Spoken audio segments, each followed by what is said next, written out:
किसानों को खुशहाल बनाना, बजट में काफी व्यवस्था की गई है।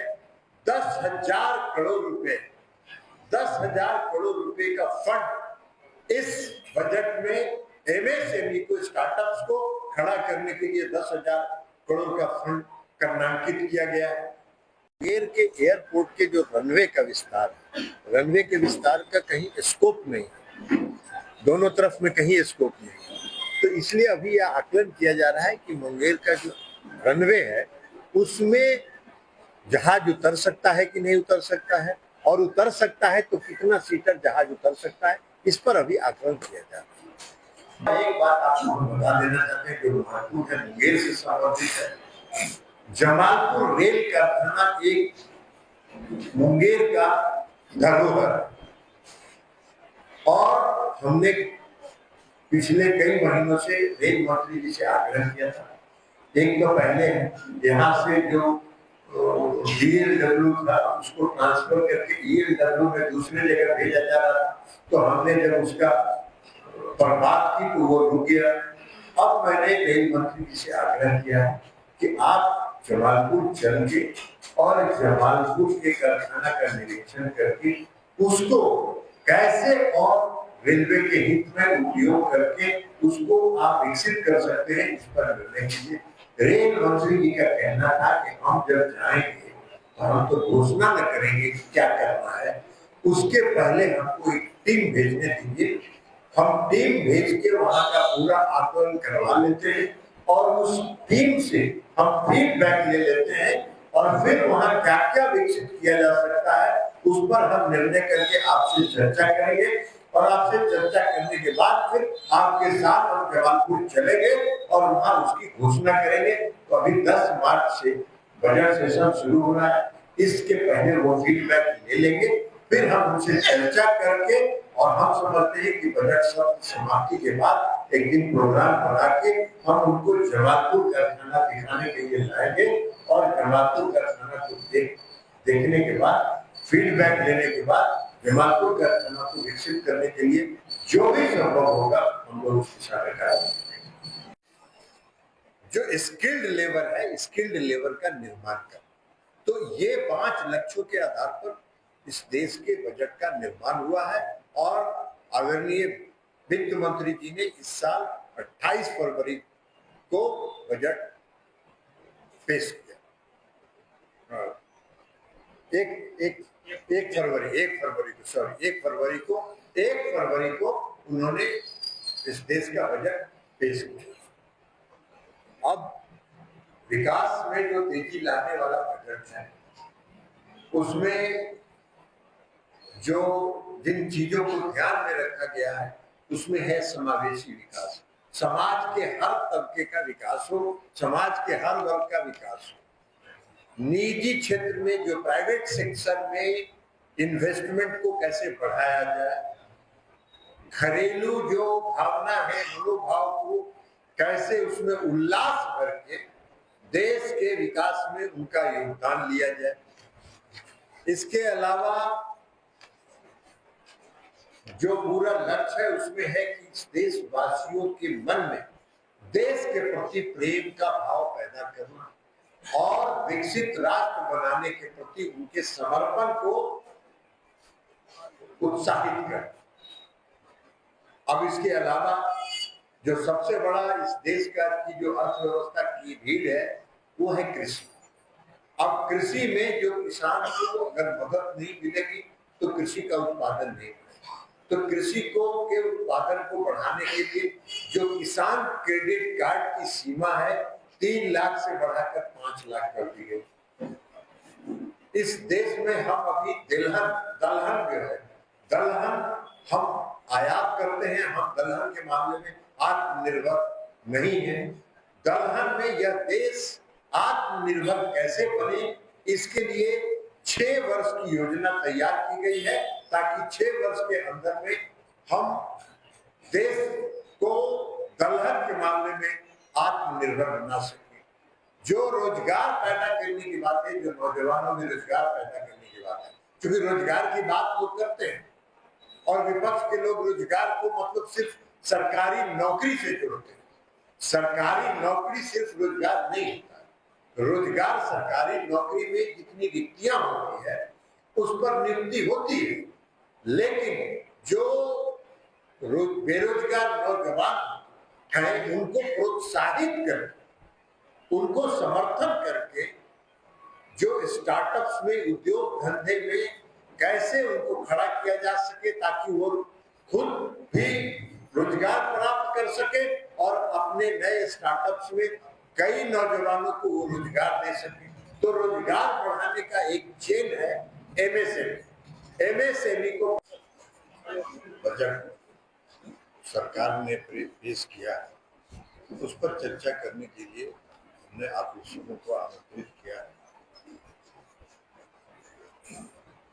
आदरणीय प्रधानमंत्री जी का लक्ष्य है 2047 तक विकसित भारत बनाने का, और विकसित भारत बनाने का अगर सपना है और विकसित भारत बनाने का अगर उनका लक्ष्य है तो उसके लिए आवश्यक है कि सशक्त भारत का निर्माण, और इसी को ध्यान में रखते हुए बजट इस बार का पेश हुआ। इसके पहले का भी बजट पेश हुआ और इस साल का भी बजट पेश हुआ।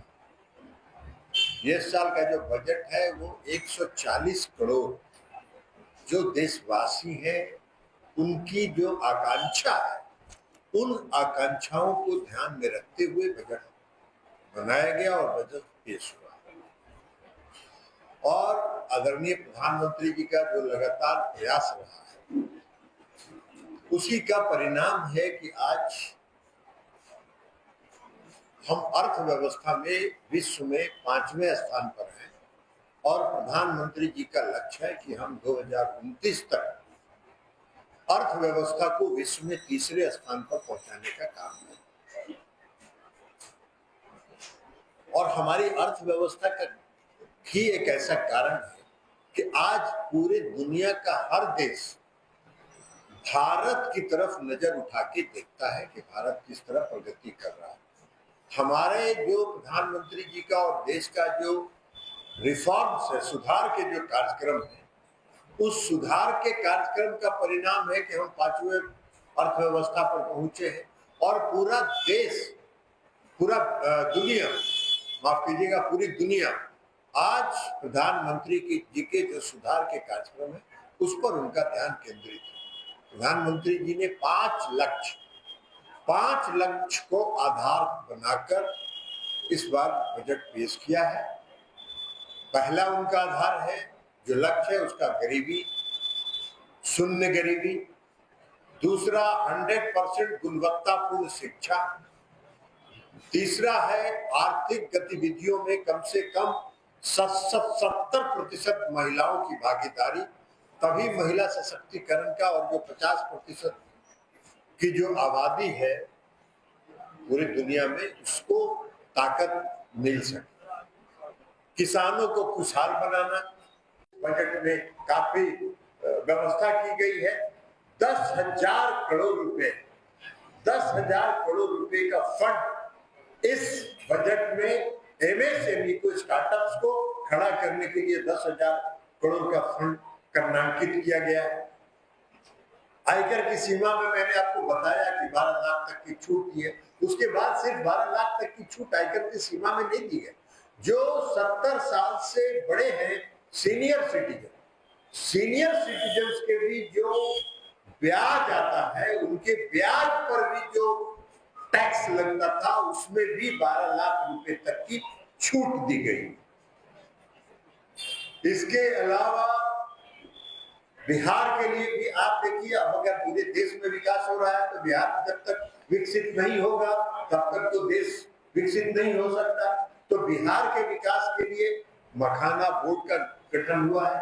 अब पूरे उत्तर बिहार में मखाना एक प्रमुख उपज है, और मखाना की मांग आज पूरे देश की बात तो छोड़ दीजिए, देश में हर घर में आप जाइएगा इस देश में तो आपको उनको घर में मखाना मिलेगा। लेकिन आज पूरे दुनिया में मखाना की मांग बढ़ रही है, तो इसलिए मखाना के उत्पादन को और उसके प्रोसेसिंग को सुदृढ़ करने के लिए मखाना बोर्ड के गठन की घोषणा हुई, पटना एयरपोर्ट के विस्तार की घोषणा हुई, उसके साथ साथ पटना में ग्रीनफील्ड एयरपोर्ट्स नए निर्माण की घोषणा हुई, किसानों का बेहतर मूल्य दिलाने के लिए अब बिहार में की जो अर्थव्यवस्था है वो तो कृषि आधारित अर्थव्यवस्था है। बिहार में कोई बड़े उद्योग धंधे तो है नहीं, तो कृषि पर आधारित फूड प्रोसेसिंग, क्योंकि फूड प्रोसेसिंग का अगर व्यवस्था नहीं होगा तो कृषि में उत्पाद को और किसानों को उचित मूल्य नहीं मिल पाएगा। तो इसलिए फूड प्रोसेसिंग के लिए आपके लिए राष्ट्रीय खाद्य प्रौद्योगिकी संस्थान के गठन की घोषणा हुई जो बिहार में होगा। आईआईटी पटना का विस्तार किया जाएगा और पूरे आप सबको मालूम है कि हर साल उत्तरी बिहार बाढ़ के समय में बाढ़ से प्रभावित रहता है। पूर्वी कोसी केनाल का सुदृढ़ीकरण जब कुशहा तटबंध टूटा था नेपाल में, तो 2008 में पूर्वी केनाल का जो कोसी पूर्वी केनाल का सुदृढ़ीकरण हो गया। इस साल के बजट में कोसी के पश्चिमी केनाल के सुदृढ़ीकरण की व्यवस्था सुनिश्चित की गई है, उसमें उसके लिए प्रावधान किया गया है और इससे 2 लाख बाढ़ से पूरा दरभंगा, मधुबनी और जो मिथिलांचल का इलाका है वो बाढ़ से उसको राहत मिलेगी। और दूसरा 50,000 हेक्टेयर में सिंचाई सृजन की व्यवस्था होगी। इसके अलावा पर्यटन को बढ़ाने के लिए बुद्धिस्ट सर्किट को जोड़ने के लिए बुद्धिस्ट सर्किट को जोड़कर पर्यटन के बिहार के पर्यटन को कैसे बढ़ाया जा सके, इसकी भी व्यवस्था घोषणा बजट में हुई है। तो इस प्रकार बिहार का जो इस साल का बजट है, और आपको मालूम है 2023 के बजट में बक्सर से लेके भागलपुर तक और पटना से लेके पूर्णिया तक नए 4 लेन के निर्माण की घोषणा हुई थी। 2023 का जो बजट था वो पूर्वांचल पर आधारित था। इसकी आलोचना हुई, कई विपक्ष के लोगों ने आलोचना की कि बिहार को ध्यान में रख के बजट हुआ। अगर बिहार विकसित नहीं होगा तो इस देश को विकसित कैसे किया जा सकता है। तो इसलिए पूर्वांचल के जो राज्य हैं उनको विकसित करने के लिए भी आदरणीय प्रधानमंत्री जी का विशेष ध्यान है और उस पर वो ध्यान केंद्रित कर रहे हैं। कल भी भागलपुर आ रहे हैं, कल भी भागलपुर आएंगे। किसान सम्मान निधि से कितने किसानों को लाभ मिलेगा, उसका किस्त जारी करेंगे। उसके अलावा भी कई घोषणाएं वहां से वो कर सकते हैं जिस पर उन्होंने फीडबैक दिया है। हम उसका कल तक का इंतजार कीजिए। तो ये बजट की जो मूल बिंदु थे वह बताने के लिए आप सबों को आमंत्रित किया गया था। और आपका अगर कोई सवाल हो तो